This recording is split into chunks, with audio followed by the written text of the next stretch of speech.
Welcome, everyone. We're going to give another couple minutes. I still see attendees are trickling in.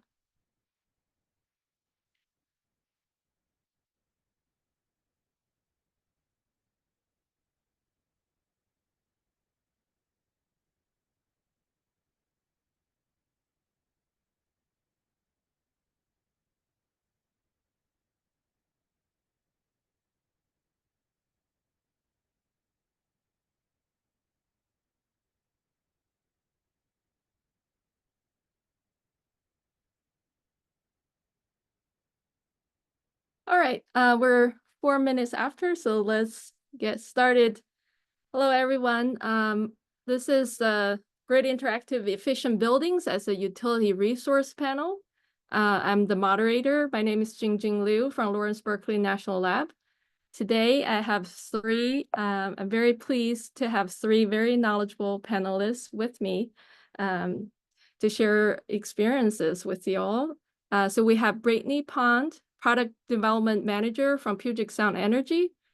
We have David Loxton, Director of Electrification and Strategic Technologies from Seattle City Light. And we have Albert Chu, Principal Product Manager from Pacific Gas and Electric Company. So in this session, we have a total of 75 minutes, and we're going to have a combination of some short presentations. I'll get started with some terminologies and concepts. And then each of our three panelists are going to present for about 9 minutes each, experiences related to tapping grid interactive efficient building resources for their utilities. And we're going to have just a minute or two of asking clarifying questions. So feel free to use the chat function on Zoom to enter your questions. We'll save substantive questions towards the end after we have a chance to go over some moderated discussion. So at the end, we will try to save 10 minutes of open Q&A to take questions from the audience. So with that, I'm going to jump in here. So some basic terminologies. If grid interactive efficient buildings, hopefully this concept is familiar to many of you, but essentially we're wanting buildings as a major loads and resources on the grid, not only be using energy in a very time efficient fashion, but also in a time smart fashion. So a simple way of thinking about GEBs, grid interactive efficient buildings for short, it's basically efficiency plus demand flexibility. And as you can see on this slide, there's three different ways that a building can flex its demand. It can shed the load, it can shift the load, and it can also possibly modulating load in a faster pace. And these three different load flexibility can contribute to a different set of grid services that could be valuable to the utilities.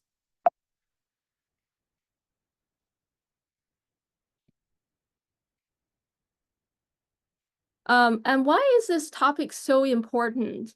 So these days, in many parts of the country, maintaining grid reliability as well as decarbonizing the grid has been a growing challenge. We all remember the winter storm that happened in Texas a few years ago. And on the opposite side, we have summer challenges as well. Take California as an example. Back in 2020, we had rolling blackouts.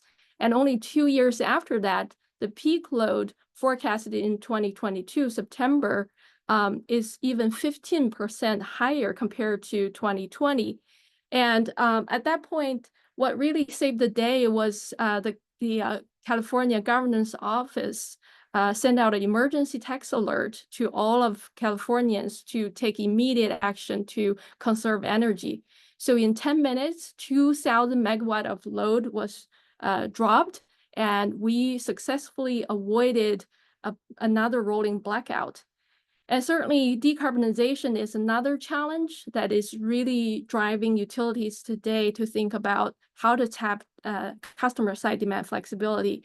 So that curve is a really well-known example. The belly is growing very fat, and creating a lot of challenge with curtailed renewable energy, as well as very steep evening ramping.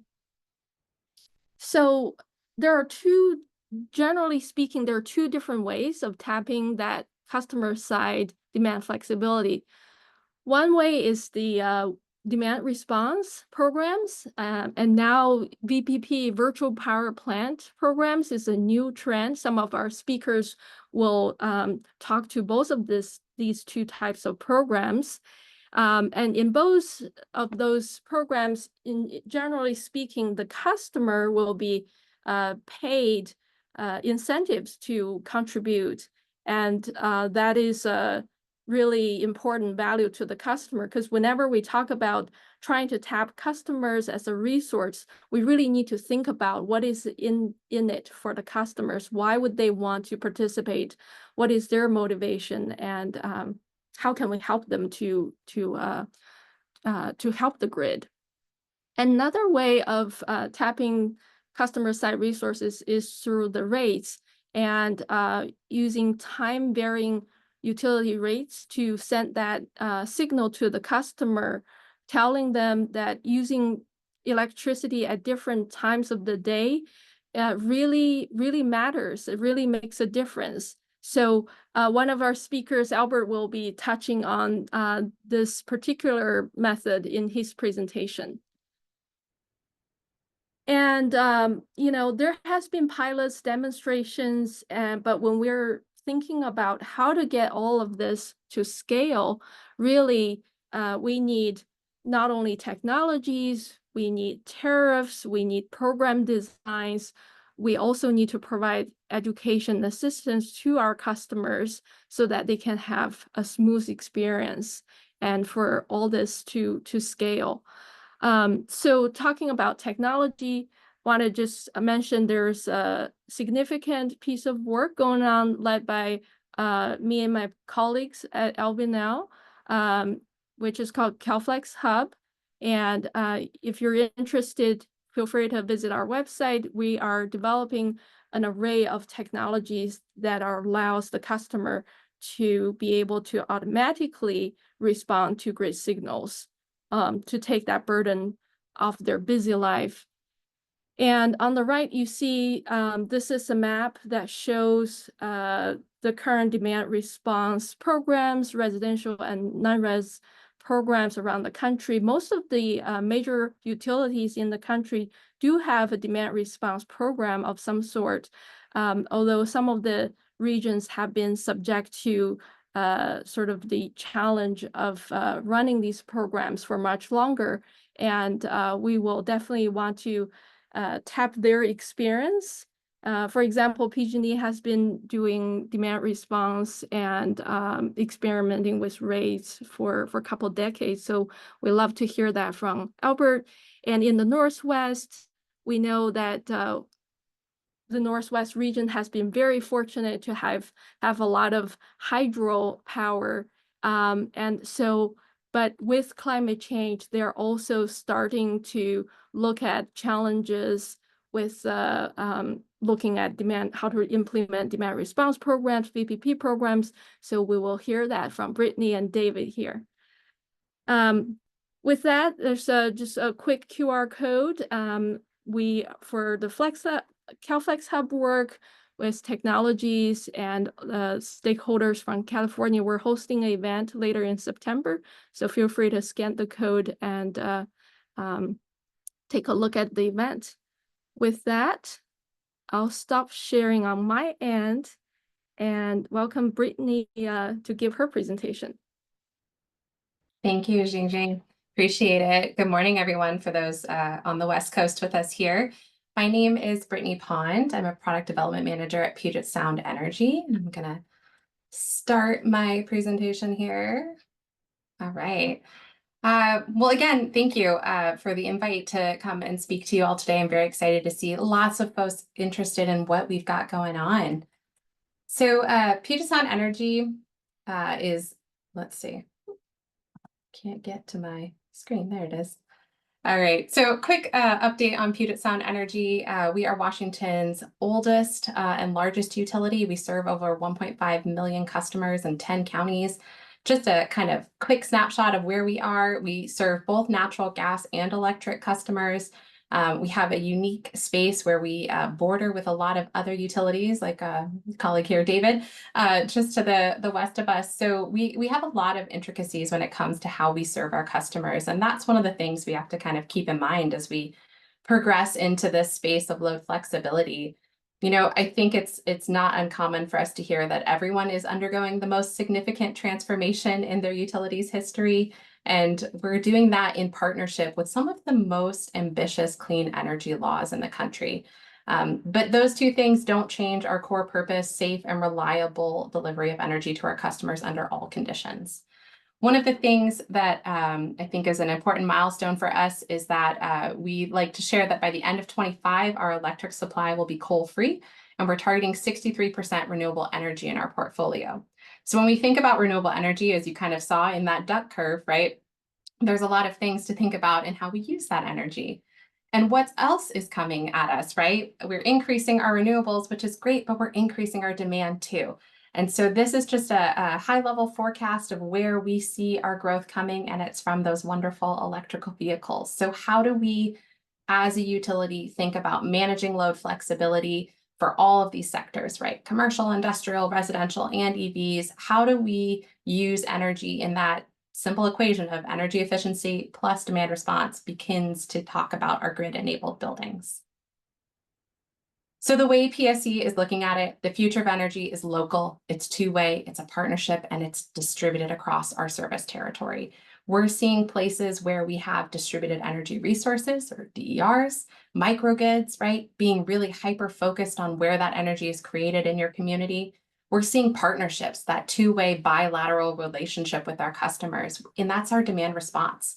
How do we engage our customers in the communication strategy, telling them when we need them to help us with that load flexibility? And then continuing into transportation electrification.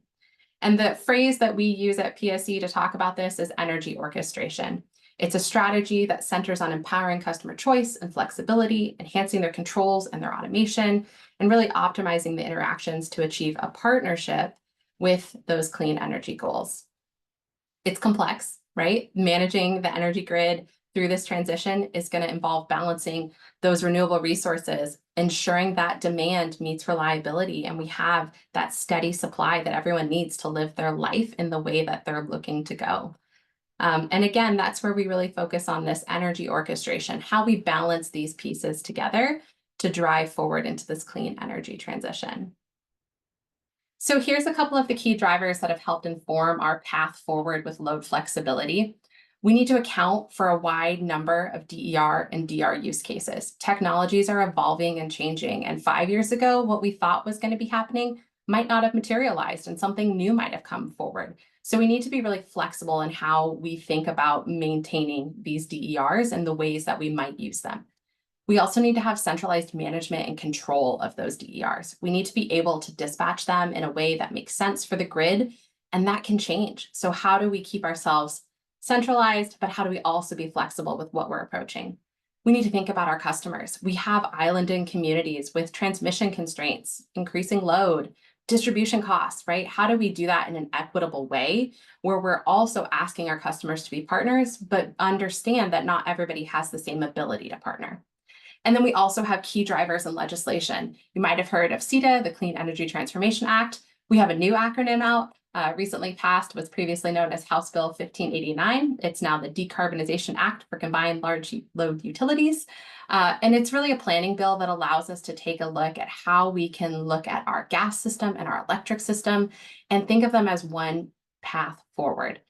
So these are all the drivers that began informing PSE's decision and how we are going to get where we need to go for load flexibility. And the way we've decided to move forward is with a virtual power plant. So you heard Jingjing talk about how these are kind of becoming more proliferating. So I'll give a little history about our VPP. Puget Sound Energy established the VPP with an RFP process in 20 and 21. started building and doing some test cases on some really constrained circuits and hyper-localized areas, our targeted demand side management to control load in those islanded communities.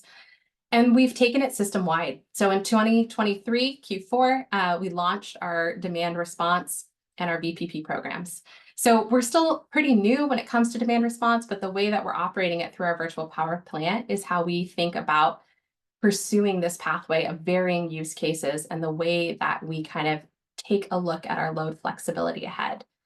Currently, we're only using one single use case, which is system peak reduction, but there are a multitude of them. And I think to Xingjing's point that utilities who've been doing this for a while have varied their use cases. They're now adding more stacks, and we hope to get there soon, but we're building the pieces down that pathway. So a couple of key points, our virtual power plant, I'll just talk about some of the resources that it controls. So we have residential and commercial industrial customers who participate in our programs. We have behavioral programs, which I think are really exciting because it does address some of the equity concerns we have. Customers can participate in ways that make sense for them. They can earn money for reducing their energy during demand response events. We have automated controls on the residential side for smart thermostats, EVs, EV chargers. As of last week, battery energy storage systems went live on our VPP for the residential side, and we're working on water heater enablement at the moment.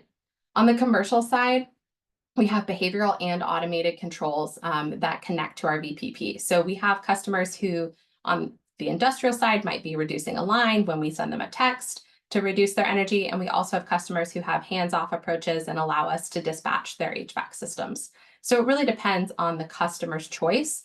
And this is going back to that partnership. We're really trying to design programs and ways where utilities work in partnership with customers to talk about how their operational flexibility can partner for our load flexibility needs.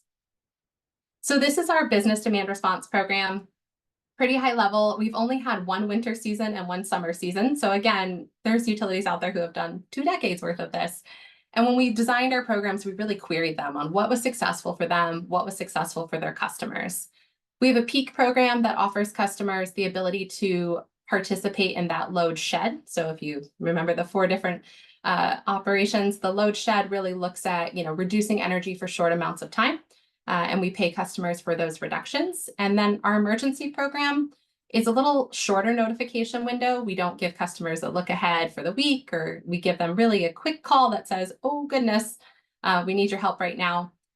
We never hope to have an emergency, but we're planning just in case to have that capacity reserve. The one thing that I think makes our programs beneficial for our customers is we have folks who do both. They can value stack them, right? There's different operational flexibilities they can have in an emergency than those that they could have in a slightly peak shaving program. So we really are trying to design and be flexible with the way we look at our customers' needs. Both programs have automated DR as well as behavioral DR, and we pay based on an average performance. So where we are right now with our programs in our first 2 seasons, we have 34 customers enrolled with almost 300 sites, and they participate in a variety. Some are just participating in our emergency program because they want to be part of the clean energy transition, but they don't have the operational flexibility to consistently provide peak load. And that's okay. We're excited to have them on board where they can participate. We have a variety of sectors, and I love a good load curve on this side here. This is one of our cold storage customers who participated in a winter event. Their target area was the green, and you can see that they quickly dropped and were able to achieve maximum earnings for them. We install sub-metering so we can see live times examples of how the customers are participating, which is another benefit as well. One of the challenges we're facing is it's new. Demand response is new to the Northwest, and so we've got a lot of education ahead of us, and we're excited by that, and we embrace that challenge because it really helps to continue building that partnership. So how does this all tie together with our vision of grid-enabled buildings? So we expect to test our ability of the VPP to connect with grid-enabled buildings within the next few years. As I currently understand it, we don't have any in our service territory. So it's also partnering with our customers to try to talk about what are these project designs looking like? What do we need to do on the side with our virtual power plant to enable a building to become communicative with the grid? So we're still in a lot of this investigating stage. We know controls and automation will get us down the path, and the VPP is going to help us connect that. So my ask to all of you today is, think about reaching out to your utility. Talk about what their load flexibility plans are and design and retrofit your facilities with those in mind so that you're part of this clean energy transition and to move ahead. Thank you. Thank you so much, Brittany. I'm currently not seeing any clarifying questions in the Q&A, so let's get rolling with David. Please go ahead, David. Great, thank you. I'm just getting my screen share up here. Really excited to be, oh, I didn't click all the way through. Here we go. Hopefully.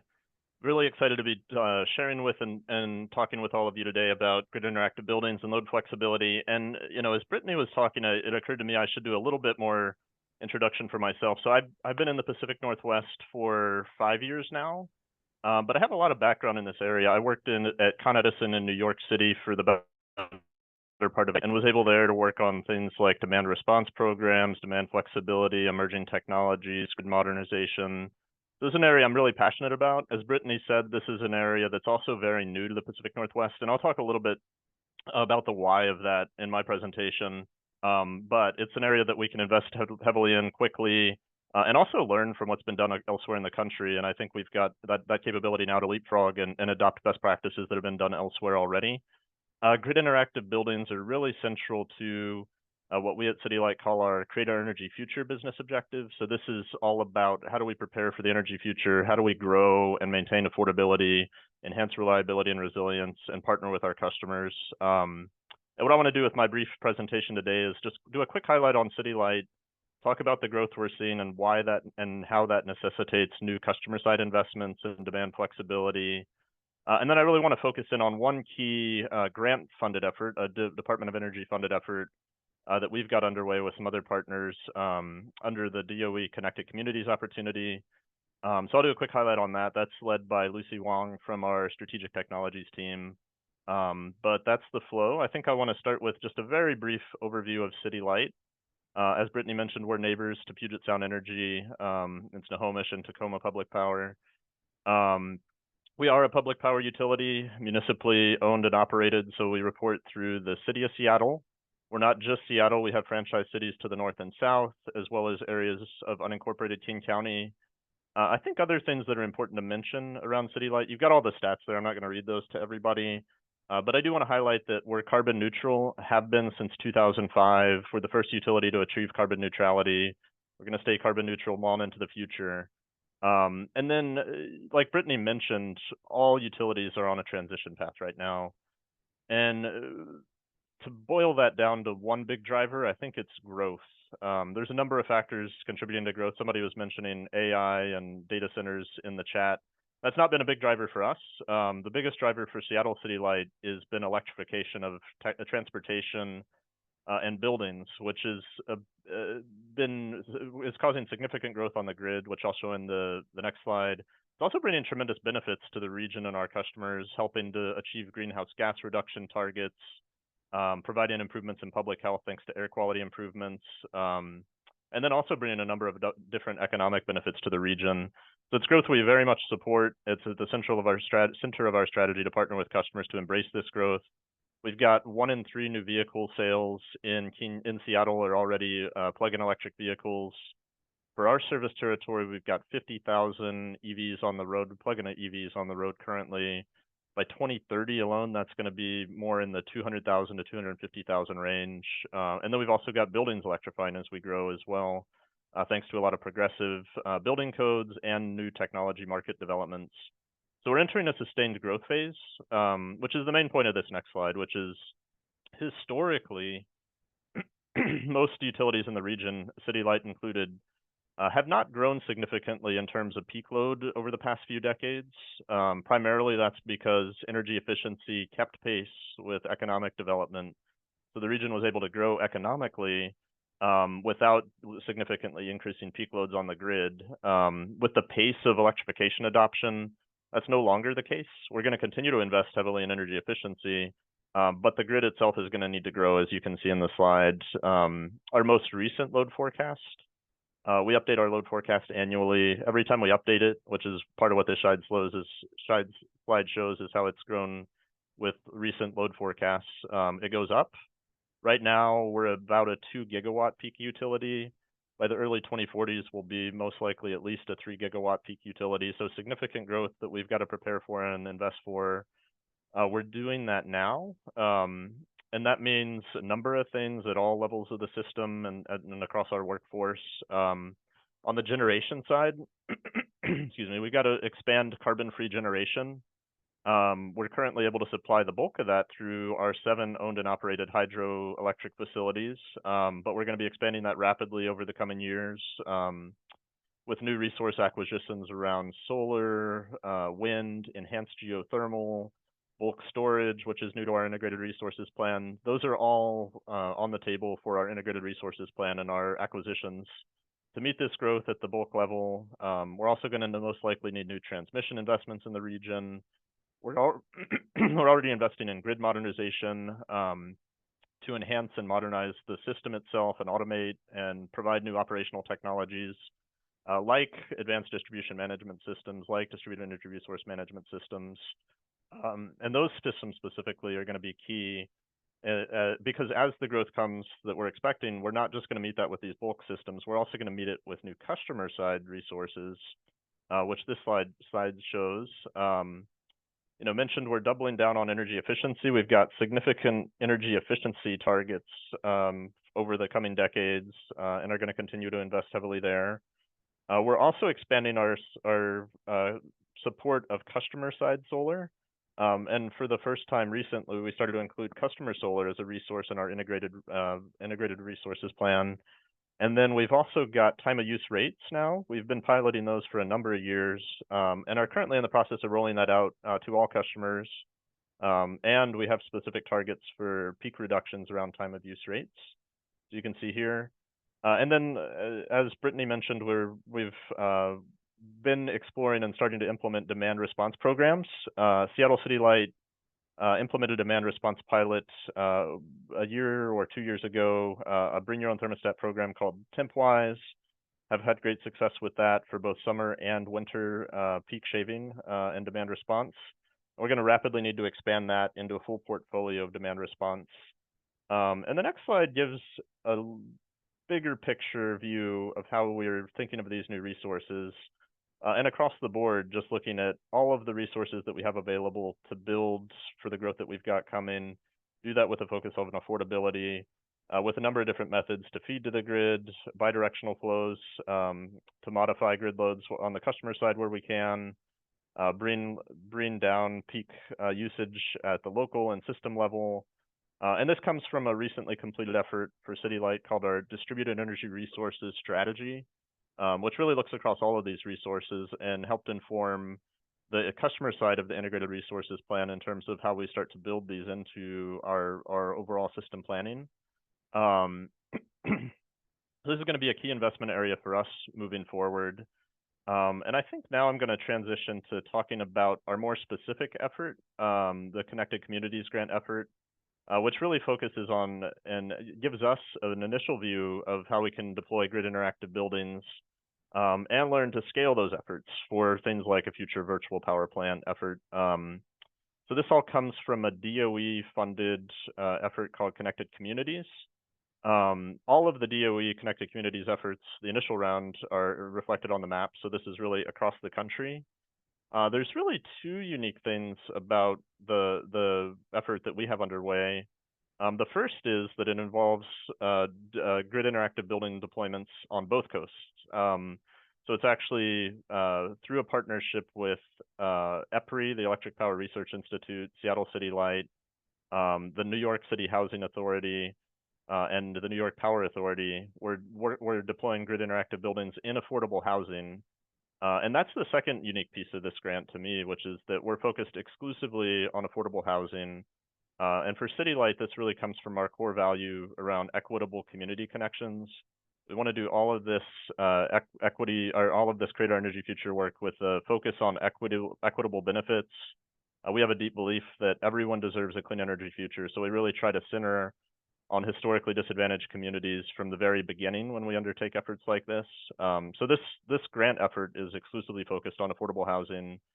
And the overall goal for it is to demonstrate the potential to transform existing low to moderate income multifamily housing into grid-enabled buildings that can achieve benefits for the customers who live there. And the goal there is to lower tenant energy burden by 30%, but then also to bring benefits to the grid itself. There's a number of different project partners on this. We're deploying at 300 plus multifamily units in Seattle with our partner at Community Roots Housing across 5 different buildings. So 5 buildings, 300 units. Equal number of units are being deployed in New York City at New York City Housing Authority buildings. And then on the grid side, there's a couple of different use cases, specifically 3, that we're trying to test initially for grid benefits. And this is all enabled through new technology platforms that the Electric Power Research Institute is working with us to deploy. On the building side itself, we're going to be using something called the NeuroEdge and NeuroCore building energy management systems. That's enhanced with a EPRI local distributed energy resource management system at the building level, which acts as the in-house smarts to coordinate all of the local customer side resources. And then that local distributed energy resource management system coordinates with a larger cloud-based aggregated platform, a distributed energy resource management system, to coordinate with grid signals and then coordinate functioning across all of the participating buildings. And so you've got 2 levels of smarts there, 2 levels of distributed energy resource management at the local and the cloud level to look across all the buildings and bring grid needs into the mix. And these are the primary use cases. Distribution equipment upgrade deferral. So how do we use customer side investments to defer or completely obviate the need for traditional transmission and distribution upgrades? So essentially non-wire solutions, if you're familiar with that term. Voltage regulation at the local level, and then bringing that all up to the bulk level and looking at how these local solutions can serve in a coordinated way for transmission needs, system peak reduction, future market participation through aggregation. All of that's on the table and being looked at. But we don't want to just stay focused on the grid side. So this is really looking at a number of different levels. So we're trying to deploy this in a very customer-centric way. A lot of hands-on interacting with the actual residents of the building, talking to them about this program, talking to them about the benefits of it and bringing benefits to them. And that's, again, through our partner, Community Roots Housing. We're deploying at 5 different buildings, affordable housing buildings that Community Roots Housing operates in Seattle. There's pictures of a couple of these. Many of them some of them are more modern, newer builds. Some of them are older. So we got a variety of building stock in here. And this is really just looking at the different technologies being deployed across each building or being considered for all of these. So more traditional, energy efficiency weatherization, efficient heat pump water heaters, solar is being deployed at a number of these buildings, electric vehicle charging with managed charging strategies at some. And then they all have, of course, the grid interactive building controls that I mentioned to coordinate all the resources at the building level and then back up to the grid needs. And then we're also looking at scalable business models that could be used here to actually deploy this more broadly across affordable housing in our service territory and elsewhere, and then to other customers as well. There's really 6 different benefit streams we're looking at beyond just the grid and customer side. Customer experience is a key focus, making sure that customers benefit from this and enjoy the experience of adopting these new resources. Grid services, doing significant benefit cost analysis as we go, testing the business model so we can explore scalability in the future. Overall greenhouse gas reduction emissions. Our buildings in Seattle are 1/3 of our greenhouse gas reductions, and you saw we're exploring electric vehicle charging as well. That's the other 2/3 locally. And then resilience and reliability, which helps inform all of our future grid mod investments. We're deploying now, but I wanted to cap off with a couple of key investment areas for the remainder of the year. We're doing a lot more to model the grid services and quantify the grid benefits that can come from these technologies, commissioning all the resources across the board, and then developing and implementing substantial measurement and verification plans. A lot of data collection that we want to get out of this effort so that we can understand what's working and not working and where we can lean in and scale up in the future. And then really focusing on customer engagement. A lot of customer education needed to deploy these sorts of technologies, customer consent forms, customer education sessions, getting hands-on with the customer so they really understand what's going on and how to interact with these new resources and get the benefits from them. And this slide, I really wanted to just close with this to capture what we're working towards across the board. This is not just true of Seattle City Light. Most utilities are on a transition path towards customer-side resources. So we're overall on a path towards a more truly integrated and distributed energy system that doesn't leave anyone behind in that transition. Utility business models are changing. We're embracing that and exploring new ways of interacting with these resources. And overall, the industry is undergoing a shift from centralized power production and delivery to more decentralized and integrated across the board. That allows for more flexibility, reliability, resilience, and good interactive buildings are right at the center of this. As we get these new resources in, we want to make sure they're fully participating in this new, more integrated energy system. And I will close there for now and look forward to the discussion. I do have my contact info for the slide for anyone who wants to reach out as well. And very happy to follow up on anything that I can't answer fully today or that we don't have time for. So please reach out if you have any questions. Thank you so much, David. There's one question for you. Are there any challenges where your building pilots do not match up with clean building codes in Seattle and Washington State?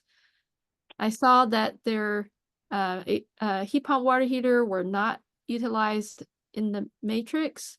What technology was used at those sites? So for most of the sites we are exploring heat pump water heaters, it might be that those buildings have already invested in efficient water heating technologies, so that might be it.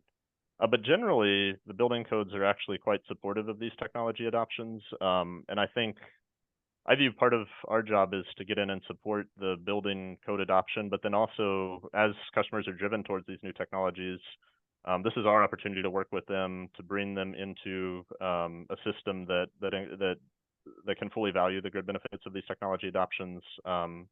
So there's no real conflict there. I think overall, the building codes we have in place are a good thing that are helping to support adoption. Great. And there was also a question about, are you seeing winter peak yet? We aren't.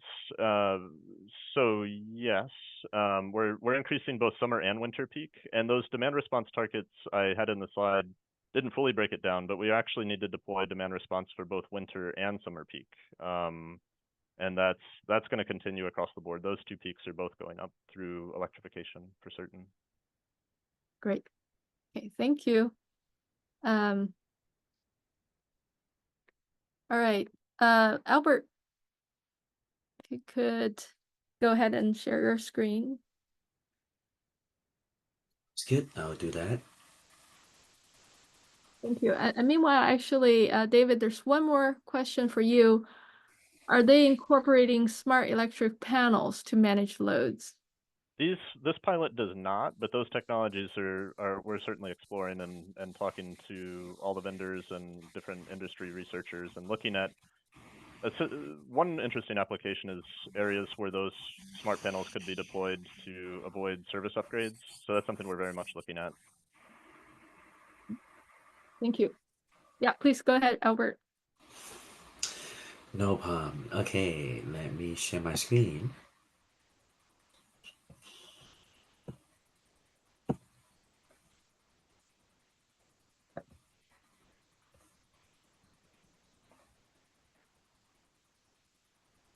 Can you see my screen? We Yes? do, although we're Okay, not perfect. in the presenting mode yet. Oh, I am in the presenting mode. That's strange. How about now? Like, are we good? Do you have one or two screens? We're still creating. I am looking at the screen that is in presenting mode. Yeah, we might be. I only have one screen. Are you still? I mean, I guess it doesn't matter, right? I mean, it can be. I don't have to be on presenting screen. But are you looking at my second slide, or am I still at my first slide? Your first slide. Oh, you still okay. That's strange. I already moved to the second slide. Yeah, maybe Yeah, try. you may have to just share your screen or just share the PowerPoint file when you select share screen. Okay, Sorry about that. Okay, That's let okay. me It was try a little that. funky sometimes. Okay, I will. And it can be my computer too, because like we have all kinds of security. That's okay. Let me share my screen again, and I'm going to share entire screen. Mhm. Okay, it doesn't allow. Oh, yeah. Okay, yes, it does. Okay, I'll share the entire screen, and then I'll go to this and do this. How about now? Oh, That yes. worked. Good job. That Thank you. works? Mhm. Okay, awesome. Sorry about that.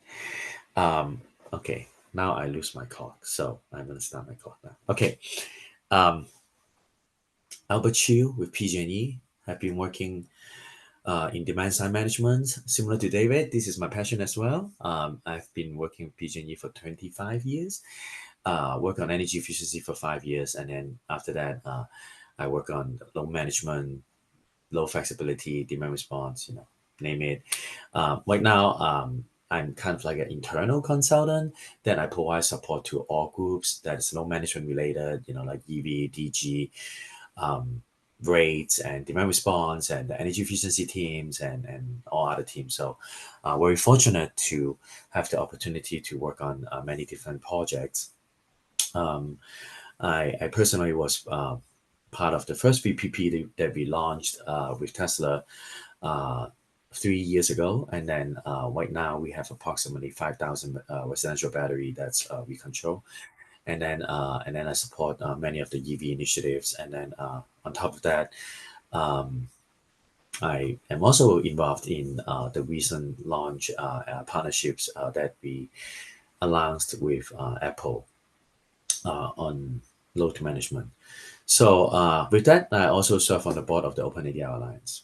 Okay, so a little bit about PG&E. We have 70,000 square miles, serve 16 million customers, 25,000 employees, but approximately 715,000 solar. This is 2023 number, so this probably increased, probably 750 solar and maybe 550 EV, something like that, registered in PG&E service territory. I believe there's about 1.2 EV in California.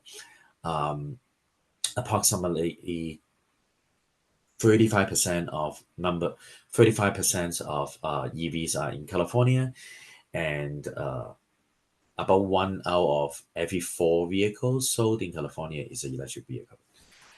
So I know in California we get to people are like, oh yeah, it's a California thing, right? It's like doesn't apply to us. I guess some does and some don't. It depends, and I'm hoping that whatever we learned, we do have unique customer base. Our backyard is Apple, Google, Facebook headquarters, right? All the high tech, 7 out of 10 biggest high tech industry in the world is in our back, in California, in PG&E service territory. So we do have very unique customer base, and we have a lot of solar, and we have California solar penetration is number 2 in the US. Number 1 is Hawaii, and then again we have a lot of EV, right? So, but at the same time, we are hoping that whatever we learn and whatever we experience, can hopefully apply to other states moving forward. So just a little power mix of PG&E, 95% greenhouse gas, not quite 100% like Seattle Power and Light yet, but we do have 95% in 2022, 40% renewable and 60% it's the goal. Okay, kind of mentioned that a little bit, already. Just want to mention that we do have solar choice options that for customers that are not able to install their own solar, then they can participate in the solar choice program.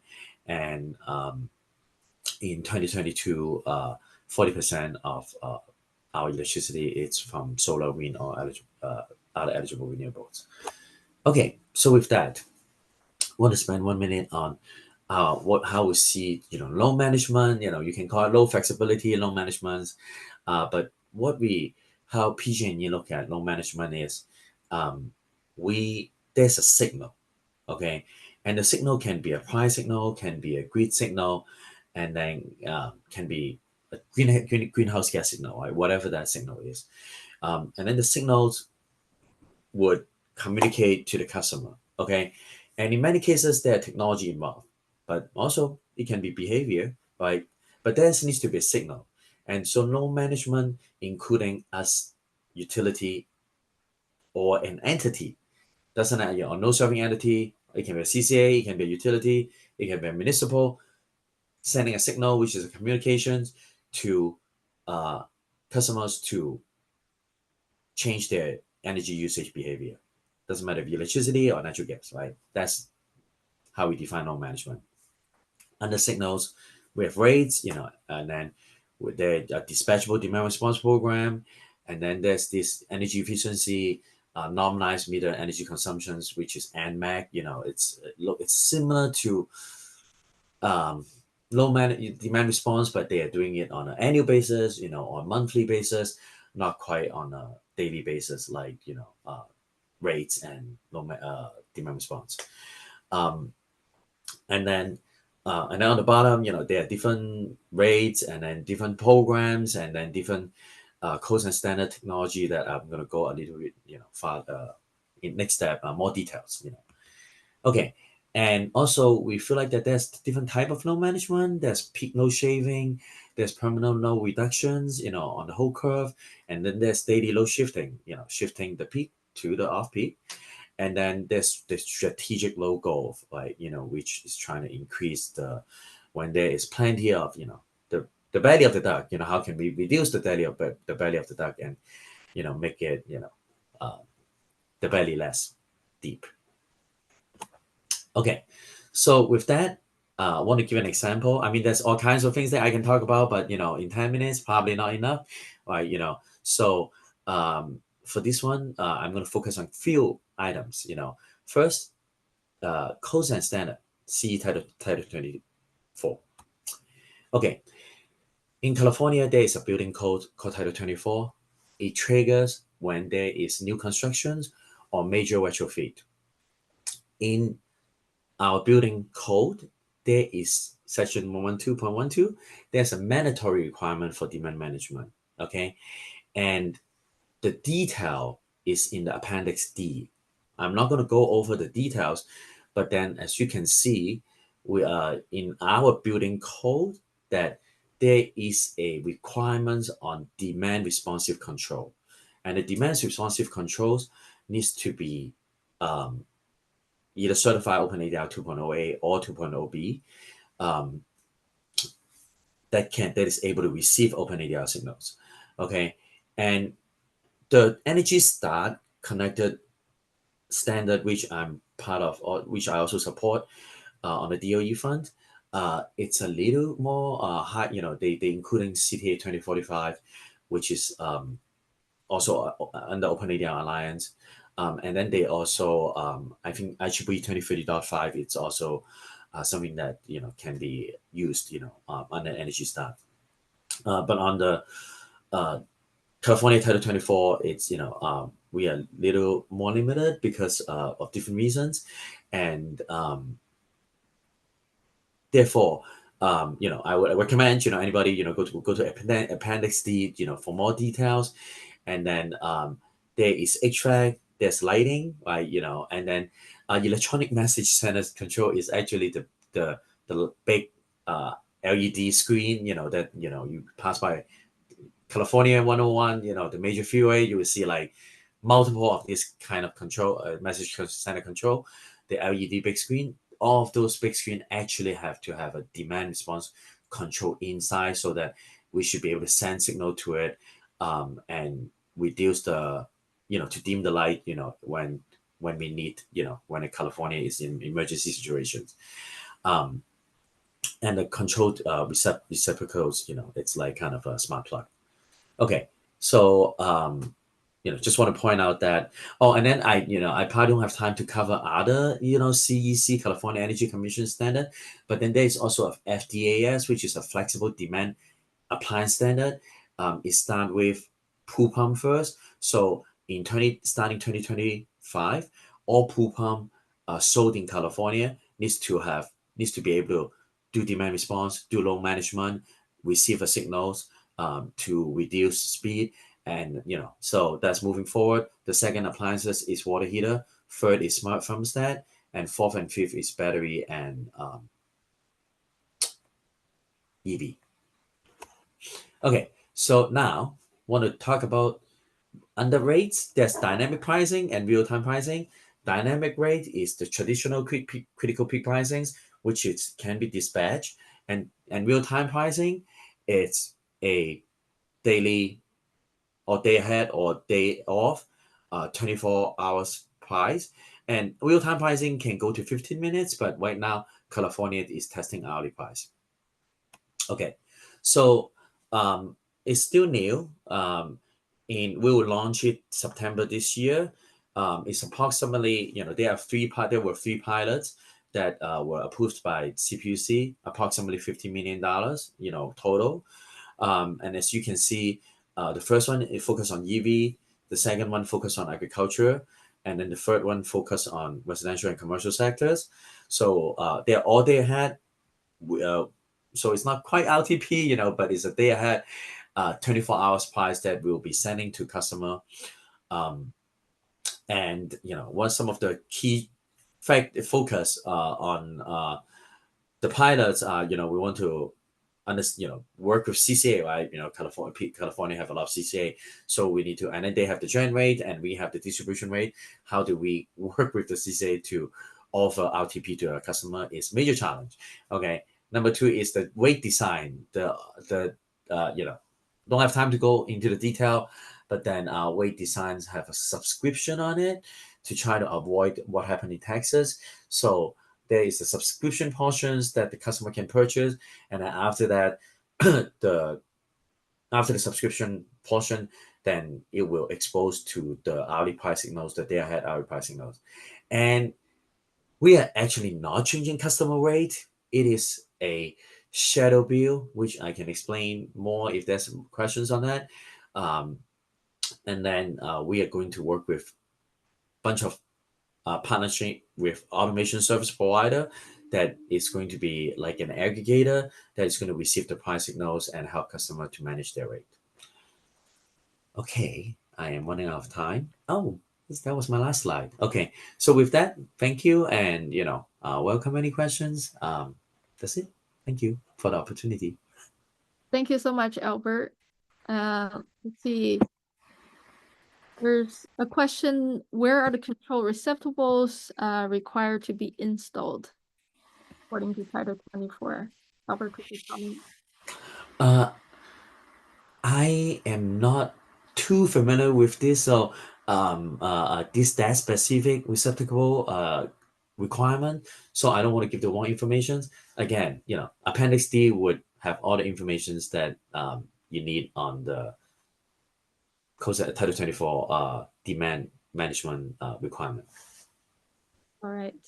Yeah, so we're running behind time, but those were three very informative presentations. So I hope the audience finding it really useful.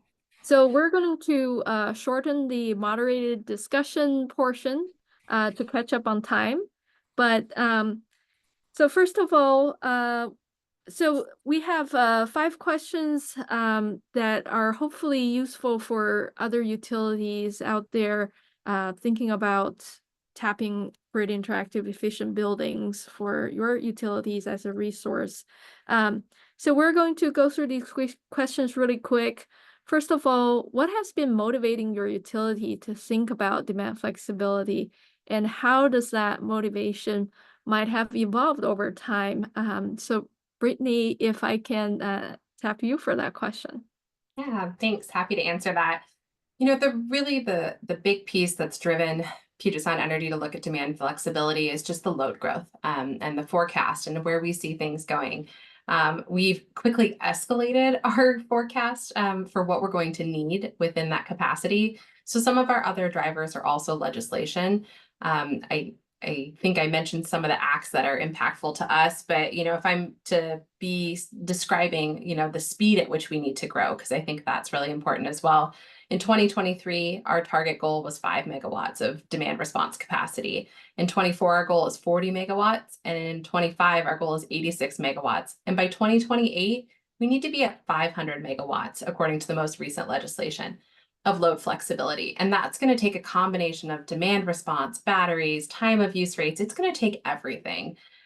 So we're really excited for the challenge. It's ambitious, and we're going to map the road to get there. And that's really kind of why my ask is also for folks to begin partnering with your utility, because the only way we're going to get to that amount of flexible load in a way that makes sense for our customers is if we work together in our communication. So the evolution has really become load forecast and building in this capacity as a resource. And our drivers have also become regulation. So it's been a combination of many of these pieces to get to these goals.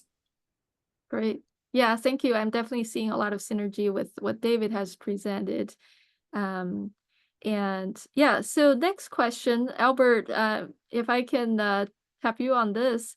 So we talk about demand response and dynamic rates are the two common ways for utilities to tap customer side demand flexibility resources. And PG&E really has experience with both of these. So could you talk about how does PG&E think about these two sort of tools that suits for maybe different utility goals and circumstances? So when it's as I mentioned, dynamic rate, including critical peak pricing programs, right, which is a hybrid of rates plus DL program, right? It's dispatchable, but yet it's actually a customer rate, which provide discount, during non-peak periods, and then it's more expensive during peak times, revenue neutral rate, and about 10 to 15, depends on the utility, depends, right? But it's 8 to 15 events, per year, in order to result in revenue neutral. So that is very different that is similar to a DL program than a real-time pricing rate. For real-time pricing rates, we're still learning, and we know that there is some pilots out there, and I've talked to those utility, and there's mixed message. A lot of time they were like, well, the rate differential is not that high, so therefore it's questionable if it is actually driving customer behavior as intentionally. So when we don't know if the real time, the gen part and the distribution part is also a challenge. If you look at all the rates, rates making, I'm no expert, but the rate making is such a rocket science that it turns out that only the gen part that is highly fluctuate, and the distributions and others, programs and all that is not that, it doesn't fluctuate too much. But then on the gen sub part, if it fluctuate by a lot. So should we use that fluctuation to create a signal to influence customer behavior or to drive that automations? And how successful that is still TBD. Okay, there's different theory out there, and we're testing it. So we don't have that much data to tell people like the DL program is a win, it's going to win, or real-time pricing. We think in the future it's going to be they're both going to be needed in the toolbox of the load management. I do want to point out one thing is that there's a lot of policy and a design that needs to be discussed, and it takes time. Like, for example, internally and externally, we debate should a customer participate in a real-time pricing rate and a DR program at the same time? Mhm. It's we don't have the answer yet, but you know, these are the things that we are. I don't want to use the word struggling, but you know, we are definitely working on. You know, it's definitely Brittany is like 5 megawatt. You know, our portfolio is about 400 megawatt. You know, but that is years of demand response building, right? You know, I I don't even know how is it possible from 5 megawatt to We'll let you 500 know. megawatts in 3 4 years. I mean, you know, in 4 5, you know, that is just very challenging. Okay, so yeah, and everybody have those, you know, big goal, which is, you know, because of EV and electrification. So you know, it's definitely a lot of opportunity and also a lot of challenge in front of us. It's definitely very complex. The dynamic rates are definitely very complex, and California is, really among the first in the country to experiment with that. And um, I'm seeing that with PG&E and SoCal Edison, SDG&E's new pilots. So distribution grid level of signal resolution is part of the pilot, and I think that's one thing very exciting to watch for, and see how that might turn into useful tool for distribution grid load management. And might be also fair to say that compared to the critical peak pricing and demand response, that RTP may potentially provides a tool to do regular day-to-day load shifting. So I think that's part of some of the series that Albert was alluding to, but so definitely something to watch for. And then so David, if I can ask you the next question, you did cover quite a bit about the technology matrix in your presentation, and I'm very curious to hear a little bit more about how Seattle City Light has been thinking about building loads versus some of the other DER technologies, just because of their different performance characteristics and enabling technologies that might be required and customer adoption patterns you have seen. How do you think about those two categories of resources differently? Sure. Yeah, buildings and distributed energy resources is two different categories. Yeah, Yeah. building loads and Yeah, I would say the main way I see them, or we've seen them at City Light, is increasingly integrated. And that goes back to the first question that I agree with Brittany's answer on, which is the big driver for these exploring these resources on the building side and distributed energy resources is growth. Because no loads are going in isolation. You know, we've got loads increasing in multifamily buildings from adoption of building codes and adoption of heat pumps. We've got those same buildings adopting and being supported by our multifamily electrification programs for vehicles. So they're adopting electric vehicles as well.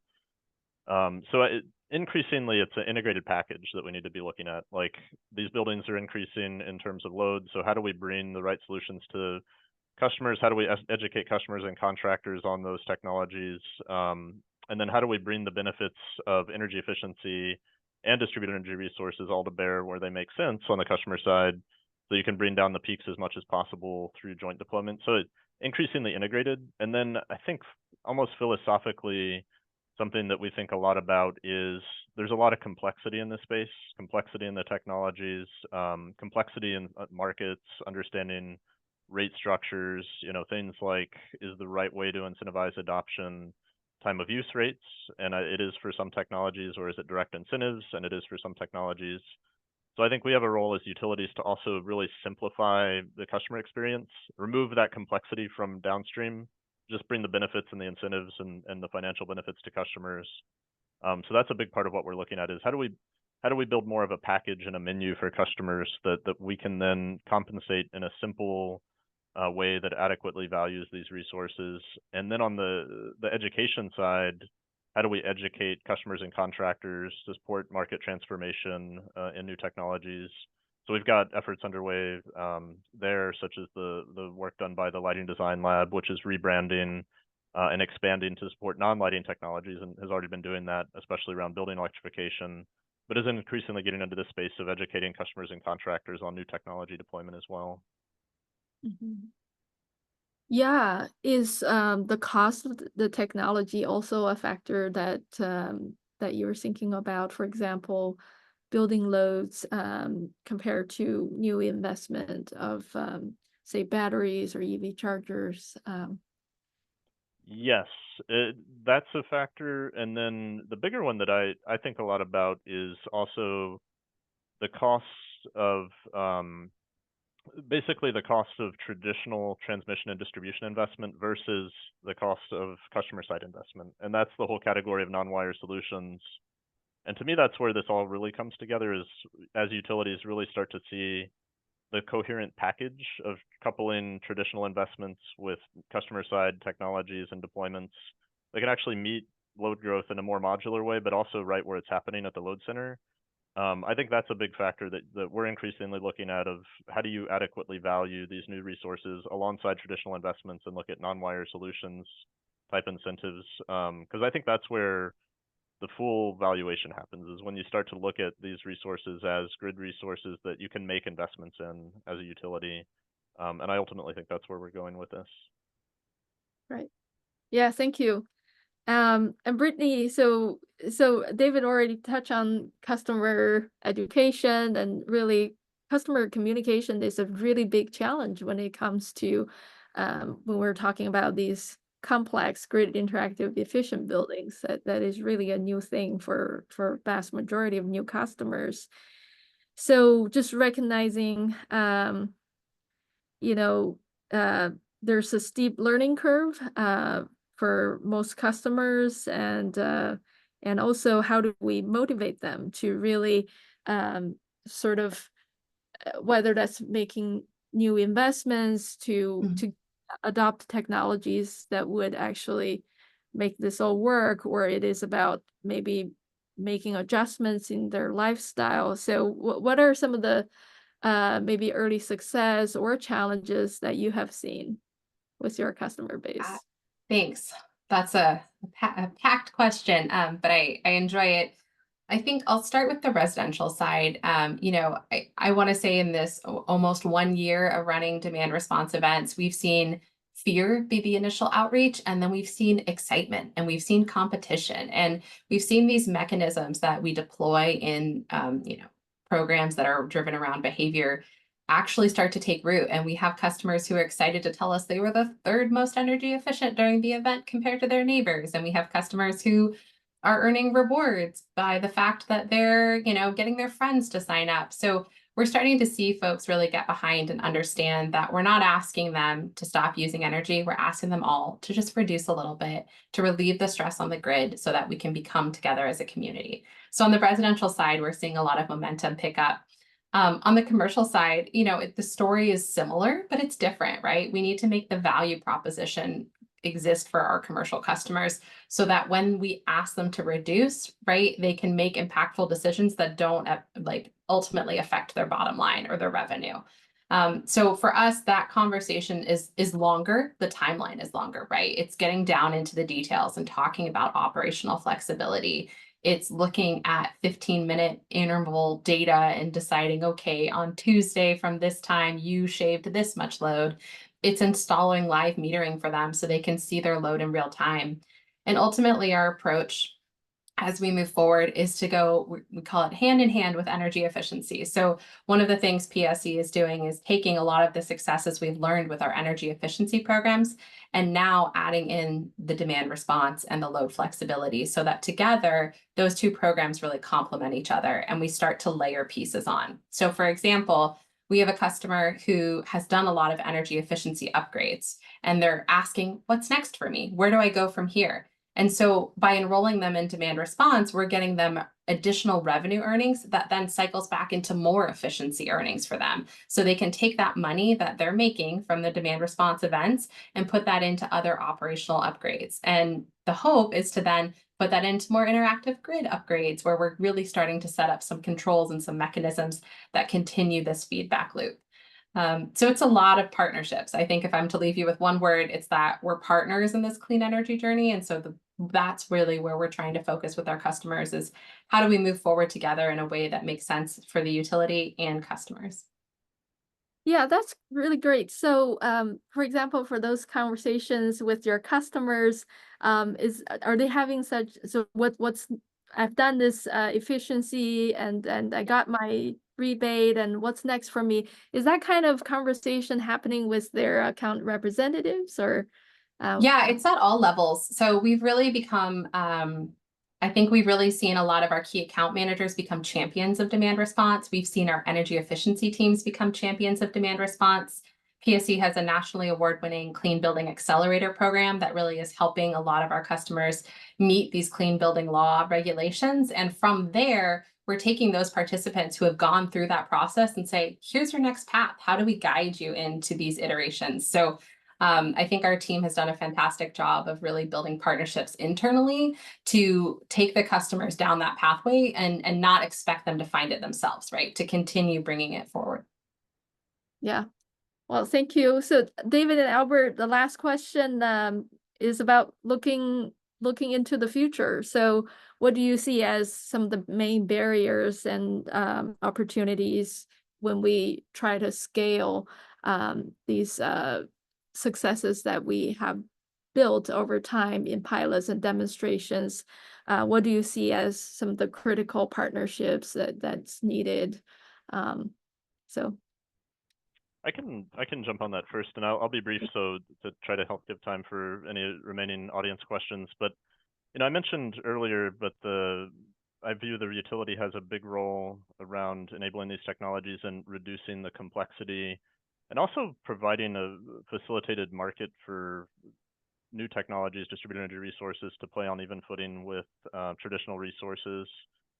Business model wise, like that in the industry is often talked about as utilities shifting towards a distributed systems platform provider role. Like we own the grid, but we open the access to new resources. We provide common data and valuation to those resources and facilitate things like virtual power plants and market transformation for folks to actually like come in and participate in that market and get compensated adequately for it.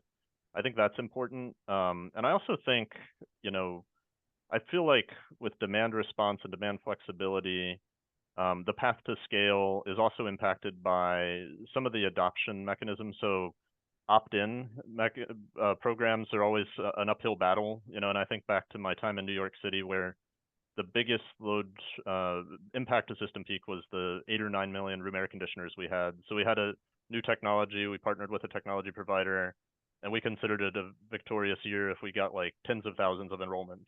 So it's like you're offering incentives. I think we need to keep exploring, and even looking at partnering with manufacturers and looking at standards that make demand flexibility even more common and standardized. And then you're able to reduce the impact on the customer side. There's less impact if you have more adoption. So we get more out of a variety of resources. So I think there's more to be done on the standardization side. And then I think utilities also, like I mentioned before, have a lot to do around customer education. And then what you were just talking to Brittany about, like key account managers on the utility side, all the folks that we have that interact with our customers on a daily basis, helping to serve as agents to educate customers and find solutions that work for them. I think we can do a lot more there, and I think some of that's already starting up. But I think we're on that path to scale, but we have a little more work to do. Excellent. Albert, would you like to add to that?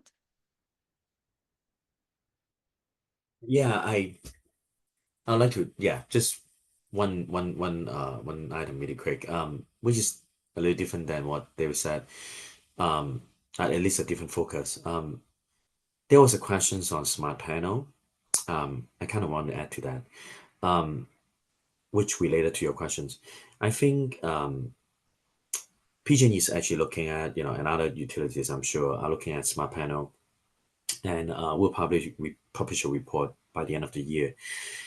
we actually see that in the future, in order for load management and demand flexibility to work, and it's being able to scale, the chances is that it doesn't matter what kind of building it is, that it probably need to have a hub, like a centralized hub.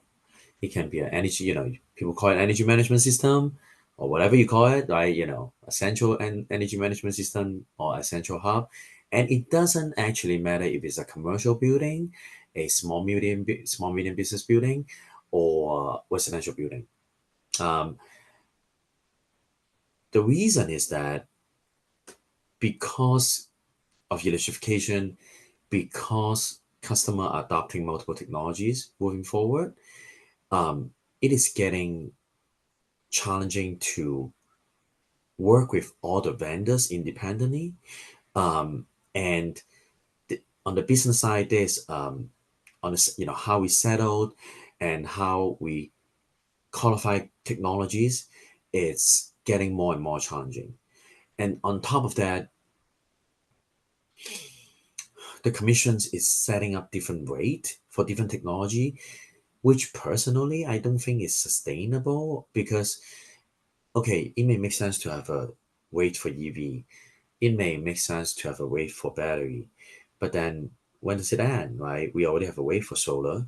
Does it make sense to have a rate for a thermostat, right? Does it make sense, a new technology comes, does it make sense to have a rate just for something like your smart TV, right? So we think that the centralized hub, again, doesn't matter if it's what kind of building it is, would make sense because they will be the one that is managing the load management. They will be the one that helping to streamline customer experience, and that hub would be responsible to do load management, demand response, receiving the signal that I mentioned, and and have the relationship or even contractual relationship or the business relationship, and customer can change vendor, right? They can have,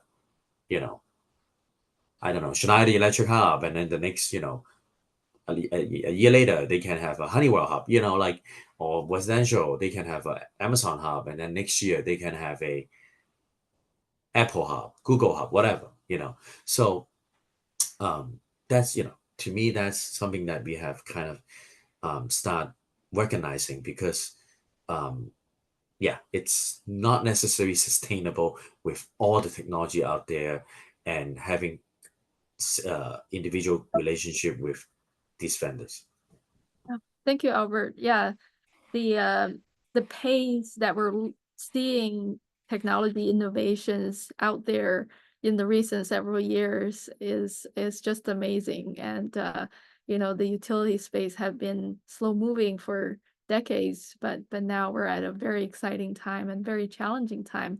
So we're going over by another few minutes. I just want to quickly address a couple more questions that have been entered in Q&A, and then we'll be closing the panel in 5 minutes here. So let's see.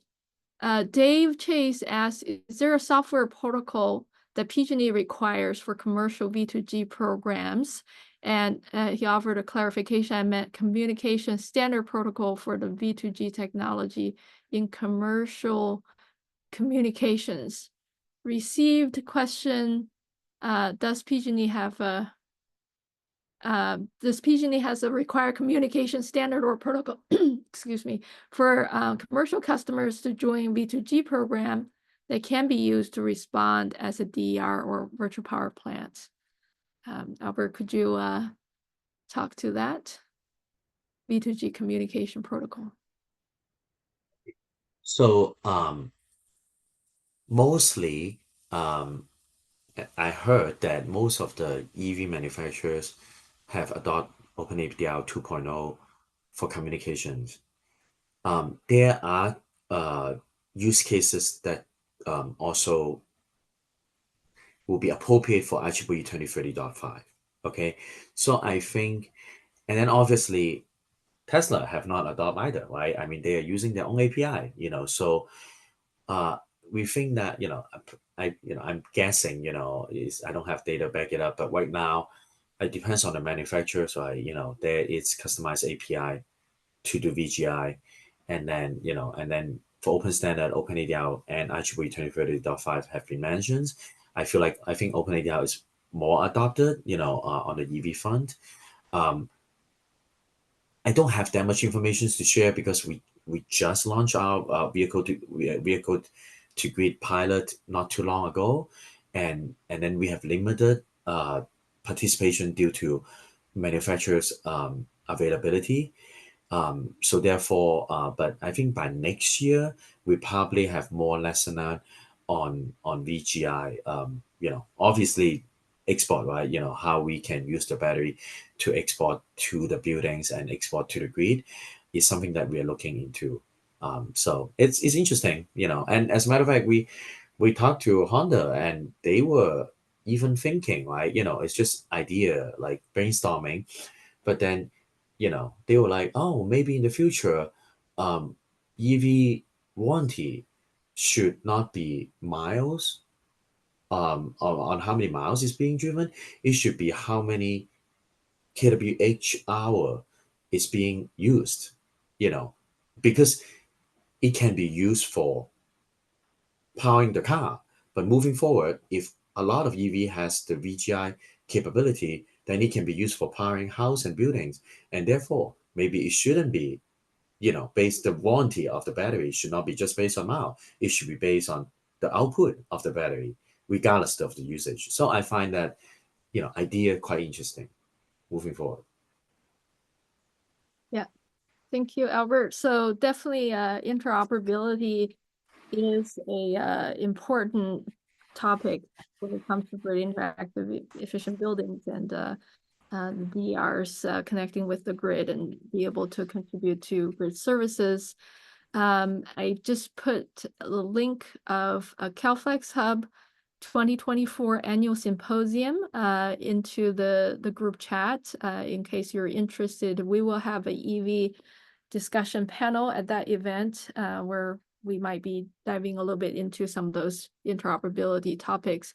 But otherwise, want to thank our three panelists again. So thank you, Brittany, David, Albert, for your time and sharing your experience and talking with us today. For the audience, I really hope that you learn something new and find it useful. Then we're closing the panel, and just a friendly reminder that the conference will restart at 1 o'clock after your lunch break. All right. Thank you, everyone. Have a great day. Thank you. Thank you all. Thank you. Bye-bye.